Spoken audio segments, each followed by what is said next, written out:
오늘 우리에게 주시는 하나님 말씀은 신약성경 요한복음 21장 15절에서 23절 말씀입니다. 요한복음 21장 15절에서 23절 말씀. 그들이 조반 먹은 후에 예수께서 시몬 베드로에게 이르시되 요한의 아들 시몬아, 내가 이 사람들보다 나를 더 사랑하느냐 하시니, 이르되 주님, 그러하나이다. 내가 주님을 사랑하는 줄 주님께서 아시나이다. 이르시되 내 어린 양을 먹이라 하시고,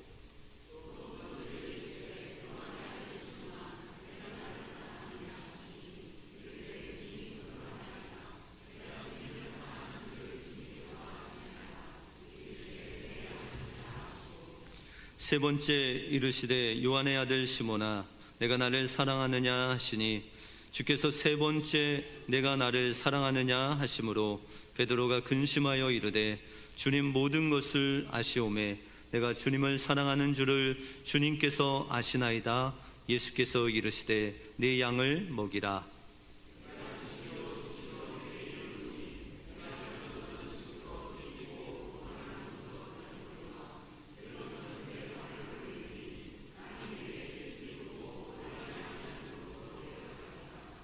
이 말씀을 하심은 베드로가 어떠한 죽음으로 하나님께 영광을 돌릴 것을 가리키심이로라.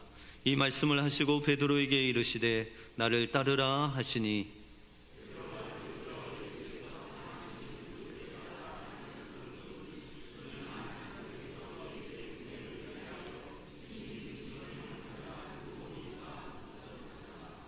이에 베드로가 그를 보고 예수께 여짜오되 주님, 이 사람은 어떻게 되겠사옵나이까?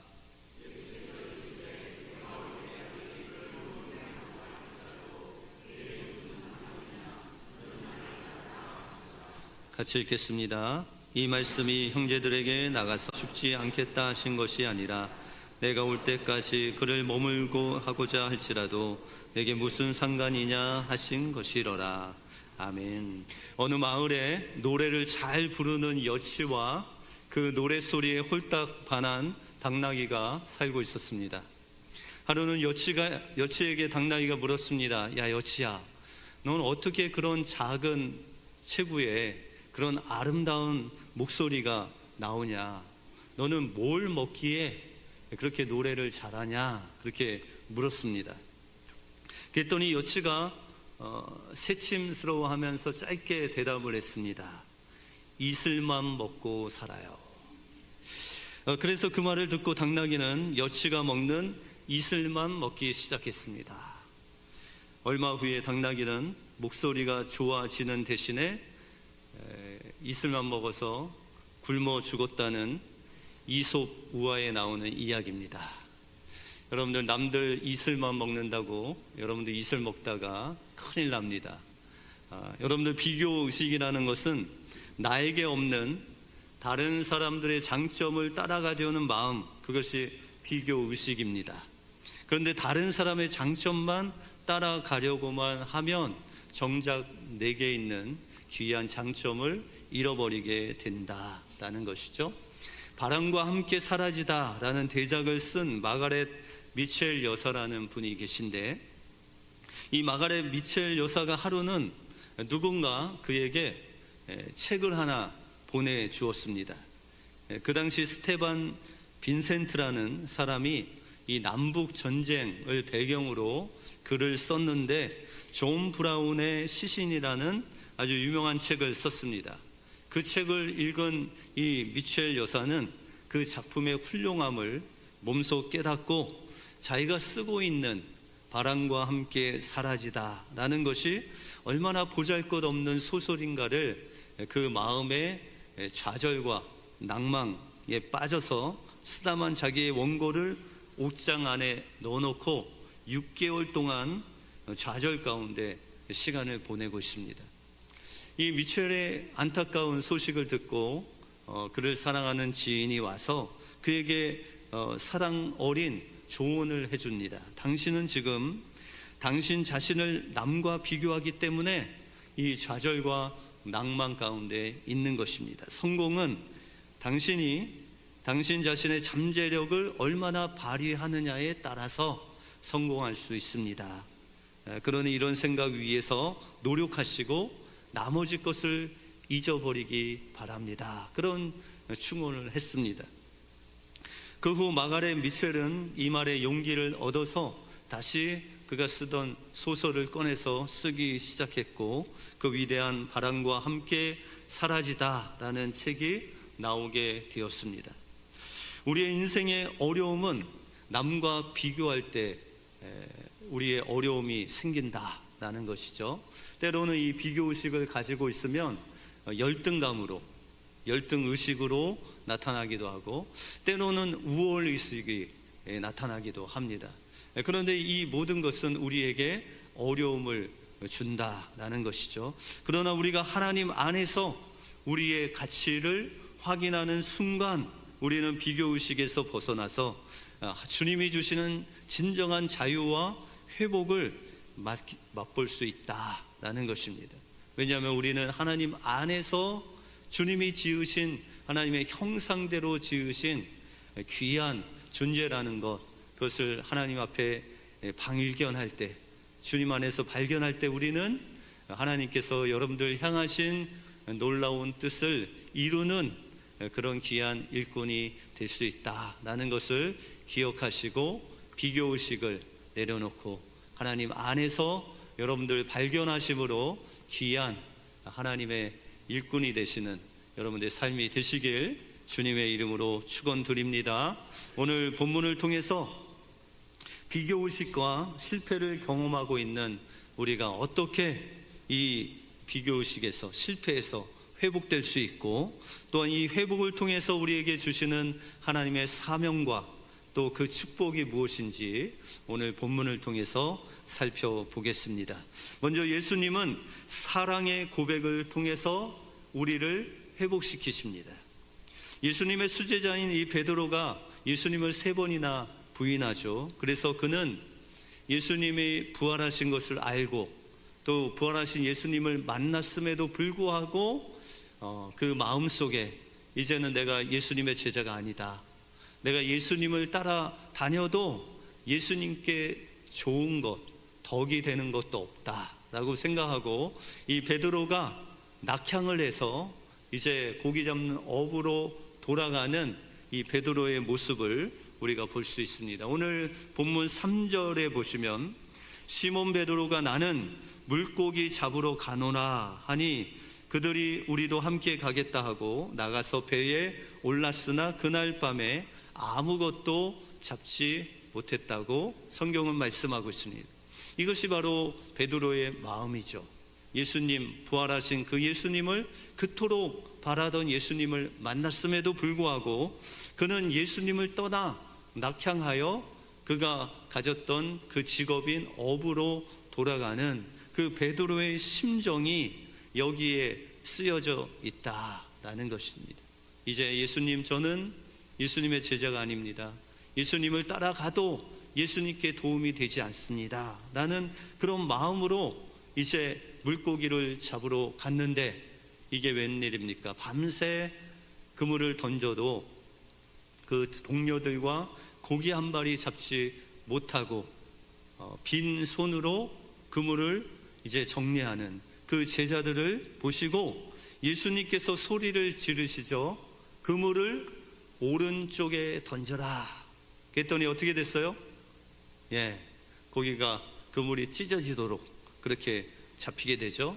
근데 예수님은 이제 숯불을 피워 놓으시고 거기에 이제 생선을 가져다가 구우시고 또 떡을 가져다가 구우시고 이 제자들을 위해서 아침 식단을 마련하시는 그 예수님의 모습이 나옵니다.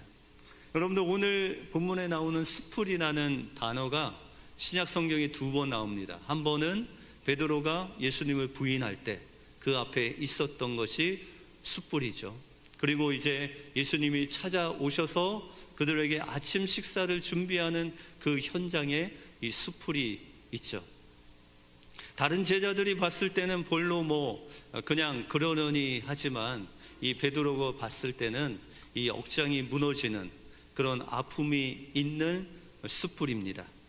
그런데 이 예수님께서 이렇게 예수님을 떠나 낙향을 하고 또 고기를 잡으러 갔던 이 많은 제자들에게 그를 위해서 아침 식사를 준비하고 애들아 와서 식사해라 라고 했을 때 여러분들 제자들이 어떤 마음이 들었을까요? 한편으로는 민망하고 한편으로는 부끄럽기도 하고 한편으로는 죄송하고 한편으로는 고마운 마음, 눈물 흘리지 않았겠습니까? 그 눈물 흘리면서 예수님이 차려준 그 아침 식사를 지금 하고 있다라는 것이죠. 근데 예수님께서 다른 제자가 아닌 이제 베드로를 부르시는 예수님의 모습이 나옵니다. 여러분들 15절에 보시면 그들이 조각 먹은 후에 예수께서 시몬 베드로에게 이르시되 요한의 아들 시몬아 내가 이 사람들보다 나를 더 사랑하느냐라고 이렇게 물으십니다. 여러분들 예수님께서 특별히 베드로에게 야 내가 나를 사랑하느냐 그렇게 왜 물으셨을까요? 예수님이 베드로가 예수님을 사랑하는지 몰라서 물었다. 아니면 이 베드로의 좀 마음을 그냥 아프게 하기 위해서 예수님이 내가 나를 사랑하느냐 물으셨다. 왜 물으셨을까요? 이 예수님이 베드로의 마음을 베드로보다 더 깊은 베드로의 마음을 아시는 주님이시잖아요. 그럼에도 불구하고 예수님이 이 베드로에게 내가 나를 사랑하느냐라고 그것도 3번이나 물으셨다라는 것이죠. 여러분들 지금 베드로와 예수님의 관계는 깨져 있습니다. 그래서 베드로는 그 마음의 상처를 가지고 낙향을 해서 업으로 돌아간 거죠. 이제 베드로가 생각할 때 예수님의 그 십자가 길을 지켜주지 못하고 또 예수님께 그렇게 호언 장담했는데 3번이나 예수님을 부인하고 이제 실패 가운데 예수님과 베드로와의 관계가 깨진 상태에 있었다라는 것이죠. 그런데 예수님은 이런 상태에서 베드로를 회복시키시기를 원하셨다라는 것이죠. 그 베드로의 회복은 어떻게 일어나느냐?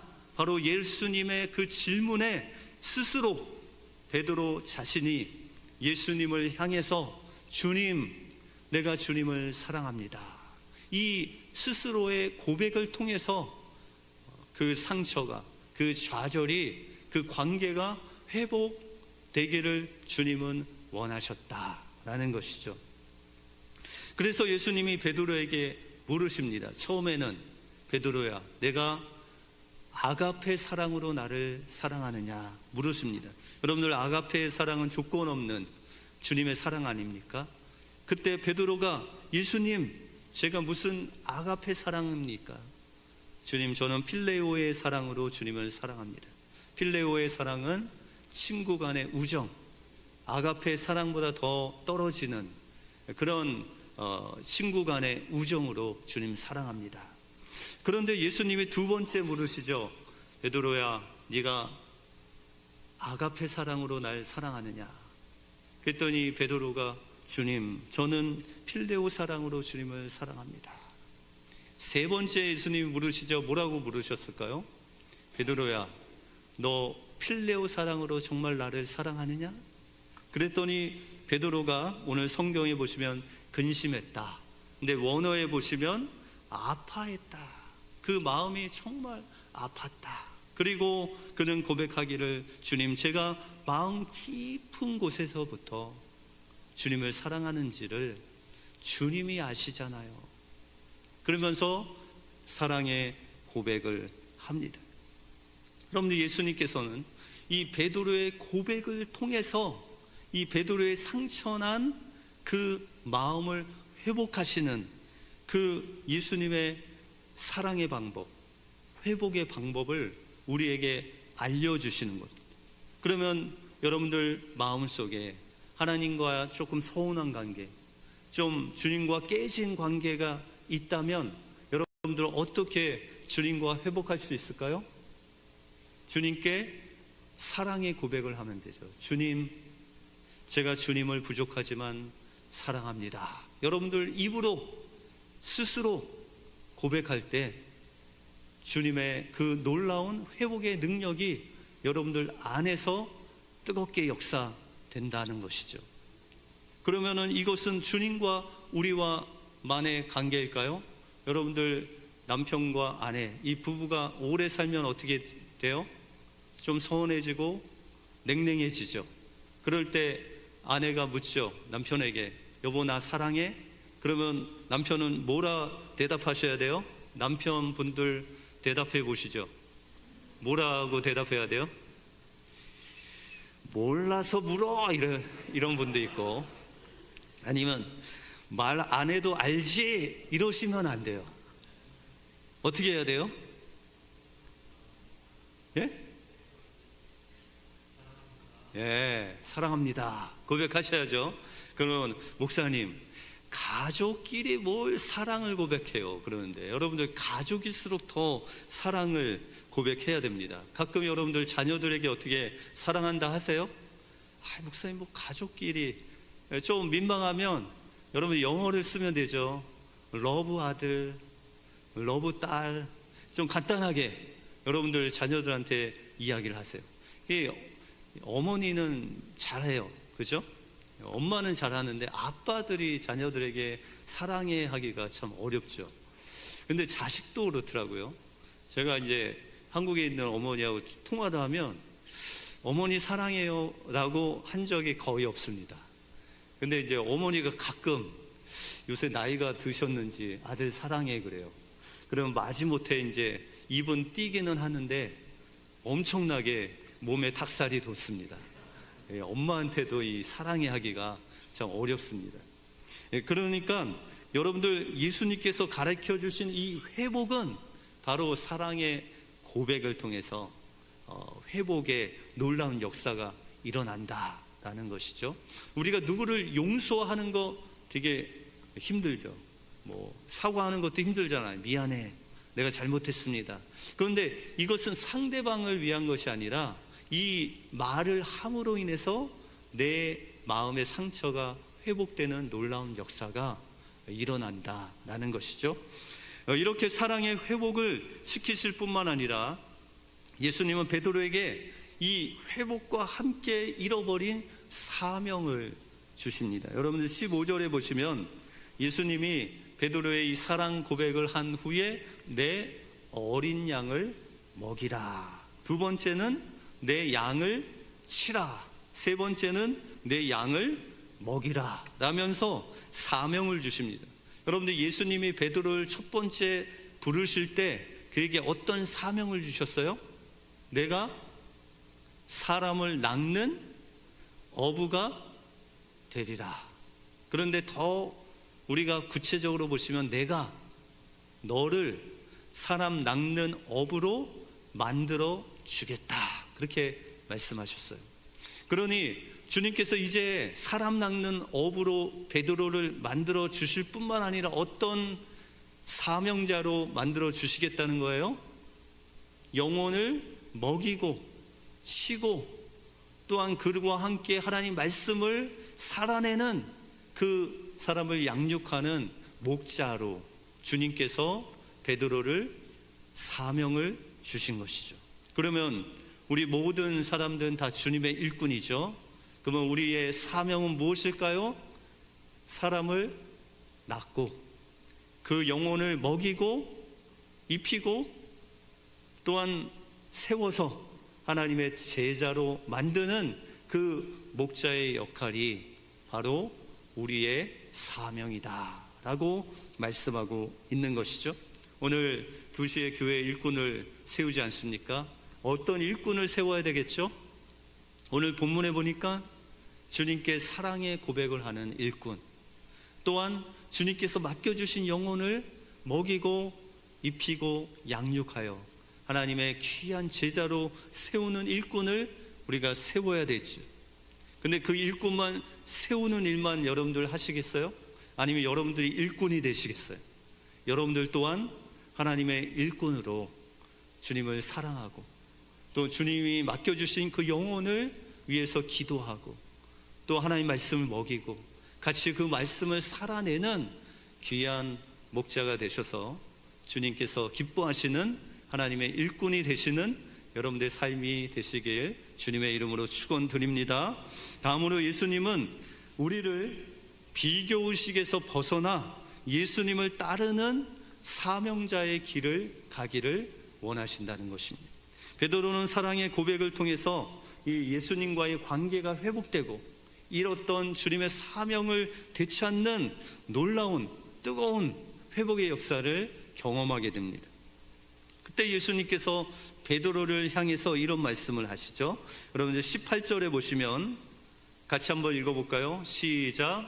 내가 진실로 진실로 내게 이르노니 내가 젊어서는 스스로 띠띠고 원하는 곳으로 다녔거니와 늙어서는 내 팔을 벌리리니 남이 내게 띠띠우고 원하지 아니하는 곳으로 데려가리라 라고 이런 말씀을 주십니다. 오늘 성경에 보시면 이것이 베드로가 어떠한 죽음으로 하나님께 영광을 돌릴지를 예언하시는 예수님의 말씀이다. 실제로 베드로는 초대 교회사에 보시면은 사도 바울은 로마에서 목이 베어 순교당하고 이 사도 베드로는 네로 치하에서 십자가형의 처형을 당했다고 기록되어 있습니다. 그런데 이 역사에 보시면은 베드로가 이 십자가형을 당할 때 내가 어떻게 예수님이 달리신 그 십자가에 똑같이 달릴 수 있냐? 나는 거꾸로 매달려 죽겠다 라고 해서 십자가에 거꾸로 매달려 순교를 했다고 기록하고 있습니다. 이렇게 베드로가 어떻게 죽을 것을 예언하시고 예수님께서 베드로에게 말씀하시기를 나를 따르라, 나를 따르라 라고 이렇게 말씀하십니다. 예수님이 베드로를 첫 번째 부르실 때도 나를 따라오라, 내가 너를 사람 낚는 어부로 만들어 주리라 라고 하셨듯이 이 사명을 이루기 위해서는 베드로가 예수님을 따라가는 사명자의 길을 가야 된다라는 것이죠. 그런데 이 베드로가 20절에 보시면 돌이켜 예수께서 사랑하시는 그 제자가 따르는 것을 보니 그는 만찬석에서 예수님의 품에 의지하여 주님 파는 자가 누구오니까 묻던 자라고 이렇게 사도 요한을 보게 됩니다. 이것이 바로 베드로 속에 있었던 비교 의식이에요. 그러면 왜 베드로가 이 사도 요한은요 제자 중에 가장 나이가 어려요. 그래서 이 사도 요한이 가장 마지막까지 살아남아서 요한계시록을 쓰게 되죠. 그리고 특별히 이 사도 요한은 나이가 어려서 그런지 막내라서 그런지 예수님이 특별히 사랑하시는 그런 제자였습니다. 그런데 베드로가 왜 이 요한과 자기를 비교했느냐? 이 요한은요 예수님이 가시는 그 십자가 길을 끝까지 쫓아간 제자예요. 그래서 그 예수님께서 십자가를 지고 가시는 그 길에 사도 요한에게 말씀하시기를 보라 내 어머니다 라고 말씀하시면서 예수님의 육신의 어머니인 마리아를 이 사도 요한에게 맡기시는 장면이 나옵니다. 그리고 이 사도 요한은 예수님을 부인하지 않았죠. 그런데 베드로가 요한을 볼 때마다 저 친구는 예수님이 사랑하고 또 예수님을 십자가의 길을 끝까지 쫓아갔고 나같이 주님을 부인하지 않은 그런 제자인데 그러면 저 제자는 어떻게 될까? 그런 마음의 비교 의식이 있었다라는 것이죠. 그때 예수님께서 베드로를 향해서 말씀하시기를 22절에 보시면 내가 올 때까지 그를 머물게 하고자 할지라도 내가 무슨 상관이냐라고 그렇게 말씀하십니다. 우리가 어떤 일을 할 때 하나님 저는 이렇게 고생해서 이런 길을 가는데 저 사람은 왜 이렇게 쉽죠? 이런 비교의식이 우리 마음속에 몰려올 때 주님께서 말씀하시기를 내게 무슨 상관이냐? 너는 나를 따르라 라고 이렇게 말씀하신다라는 거죠. 여러분들 우리 마음속에 누군가 비교하게 되면 열등의식이 생깁니다. 때로는 우월 의식이 생기죠. 이 두 가지로 인해서 우리의 인생이 고달퍼지는 것이죠. 주님의 사명을 감당할 때 걸림돌이 바로 이 비교 의식이다라는 것이죠.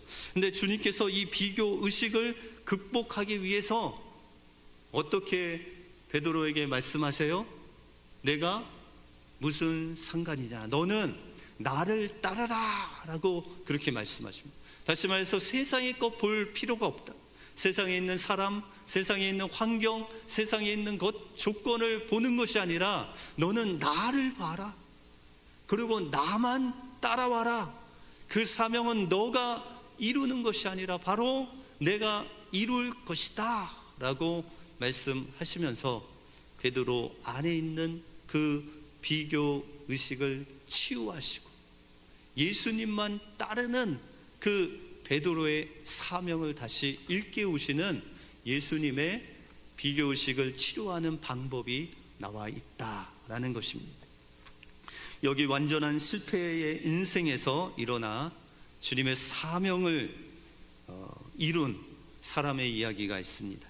다니엘 휘틀이라는 그는 미국 매사추세츠에서 태어나서 은행에 취직해서 안정된 그런 편안한 삶을 살고 있었습니다. 그러던 어느 날 이 미국의 남북 전쟁이 일어났습니다. 그는 북군으로 지원해서 이제 장교로 입관을 합니다. 그리고 전쟁에 투입되어서 얼마 되지 않아서 소령이라는 이제 계급을 지위를 갖게 됐습니다. 근데 불행하게도 전쟁 중에 수류탄 파편에 맞아서 이 오른손 팔꿈치부터 그 아래를 잃어버리게 됩니다. 오른손을 잃어버리게 되죠. 그리고 불행하게도 포로가 되어서 이제 그 적군에게 끌려갑니다. 다행히 포로 수용소는 가지 않고 이제 야전 병원으로 데리고 가서 그곳에서 이제 이 오른팔을 치료를 하는 그런 과정 중에 있게 됩니다. 병상 중에 곰곰이 생각했더니 어머니가 군대 간다고 이제 식료품 같은 거를 싸 주시면서 그 안에 성경책, 신약 성경책을 넣어 주셨어요. 그래서 이 휘틀의 마음속에 하나님 말씀을 읽어야 되겠다라는 마음으로 그 아픈 팔을 부여잡고 이제 성경책을 계속 날마다 읽게 됩니다. 그러던 중에 어떤 간호사가 휘틀에게 와서 저기 소년 병사가 한 명이 있는데 지금 너무 부상이 심해서 죽어가고 있는데 저 병사가 주님을 영접하기를 원합니다. 혹시 가서 영접 기도를 한번 해 주시면 감사하겠습니다. 그런데 이 휘틀이 단호하게 거절을 합니다. 이 휘틀의 마음속에는 어떤 마음이 있었느냐? 내가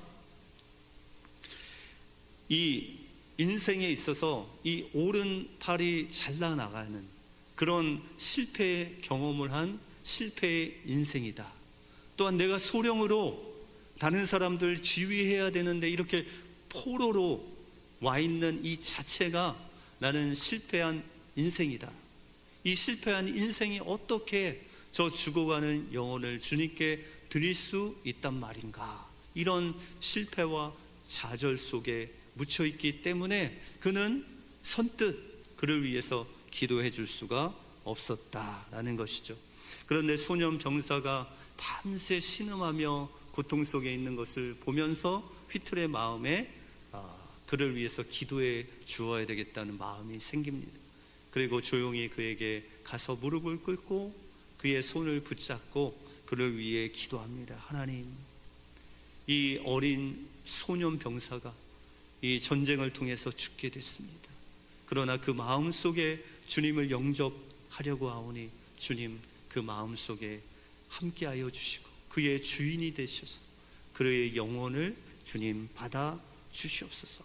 간절히 기도를 하고 눈을 떴는데 그 고통 중에 그 찡그렸던 그 소년 병사의 얼굴이 어느샌가 환하게 펴져서 평안한 그런 모습으로 그 얼굴로 비춰지게 되었습니다.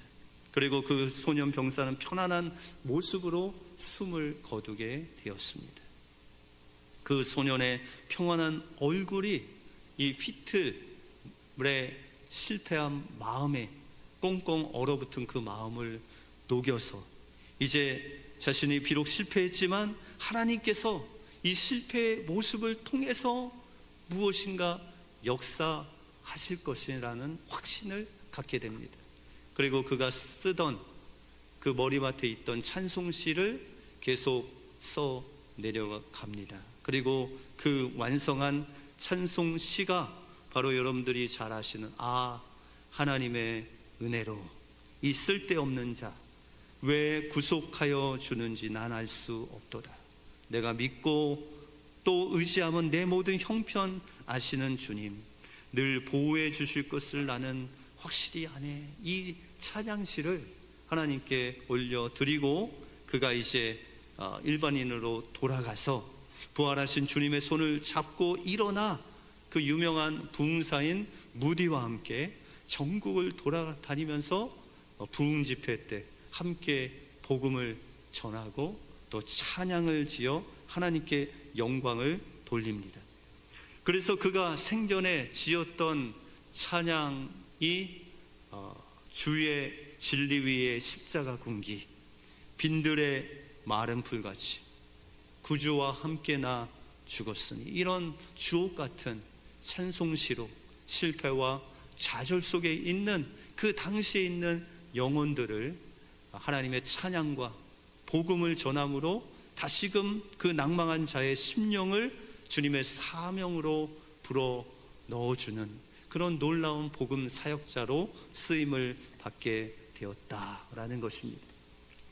이 시간 인생의 크고 작은 실패 속에 있는 우리에게 주님이 우리를 찾아오십니다. 그리고 이 집사야 나 사랑하니, 최건사야 너 나 사랑하니, 박장로야 너 나 사랑하니, 이 목사야 너 나 사랑하니 라고 물으십니다.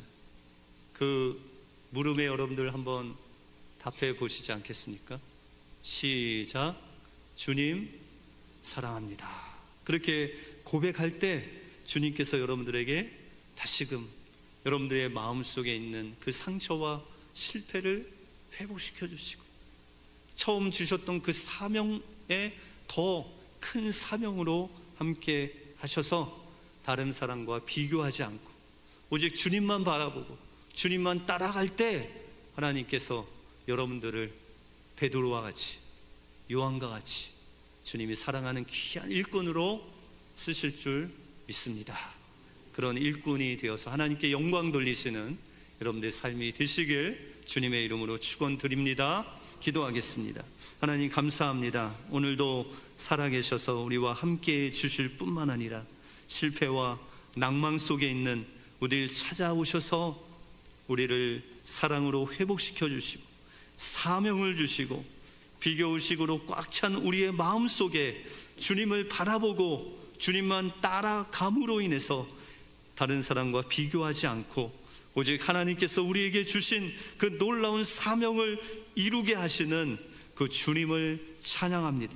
그 주님 앞에 우리의 마음을 온전히 내려놓고 주님을 향하여 사랑의 고백을 할 뿐만 아니라 온전히 주님만 따라가는 우리 은혜교회 모든 성도 되게 하여 주시옵소서. 모든 것 주님께 감사드리오며 예수 그리스도 이름으로 기도하옵나이다.